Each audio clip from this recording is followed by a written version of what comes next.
নমস্কাৰ ধুনিয়া ৰিলছ আপোনালোকৰ বাবে এজু হৈছে পিয়ৰ টছৰ খুবেই ধুনিয়া জোৰা ব্ৰকেট ডিজাইনত ধুনিয়াকৈ বনোৱা হৈছে মাজৰটো হ'ব প্লেন আৰু মেখেলাখন থাকিব এনেকৈ আৰু ইয়াৰে সাইড পাৰি থাকিব এনেকৈ এগিটা হ'ব সাইড পাৰি এই কাপোৰটো আপোনালোকে ৰেডি টু ৱেৰ কৰি ল'ব পাৰিব 5800 रुपीस আৰু এজু হৈছে খুব ধুনিয়া ইয়াতে কপাৰ গুণা আৰু ৰেডত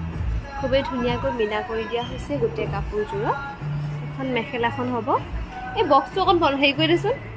আৰু ব্লাউজত থাকিব এনেকৈ পটি এটা এই কাপোৰজোৰ ল'ব পাৰিব 6800 रुपीसত ধুনিয়াকৈ ল'ব পাৰিব পিয়ৰ টছৰ জোৰা আৰু এজুৰ খুবেই ধুনিয়া এজুৰ ব্ৰকেট ডিজাইনত ধুনিয়াকৈ বনোৱা কৰা হৈছে আৰু কাপোৰজোৰ অকন সিলাই কৰিবলৈহে বাকি আছে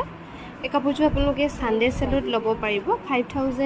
5800 रुपीसত ধুনিয়াকৈ ল'ব পাৰিব এইটা হ'ব সাইড পাৰি 5800 টকাত ল'ব পাৰিব আৰু এজুৰ হৈছে খুবেই ধুনিয়া এজুৰ ব্ৰকেট ডিজাইনত ধুনিয়াকৈ বনোৱা হৈছে সাইড পাৰি থাকিব এনেকৈ ব্ৰকেট ডিজাইনত বনোৱা হৈছে মেখেলাখন থাকিব এনেকৈ এখন হ'ব মেখেলাখন এই কাপোৰজোৰ ল'ব পাৰিব 5800 টকা আৰু এজুৰ খুব ধুনিয়া ইয়াতে অকল মেৰুনত বুটাবোৰ খুবেই ধুনিয়াকৈ কৰা হৈছে গোটে কাপোৰজোৰ এখন হ'ব মেখেলাখন আৰু ব্লাউজত থাকিব এনেকৈ পাৰি এটা এই কাপোৰজোৰ আপোনালোকে ল'ব পাৰিব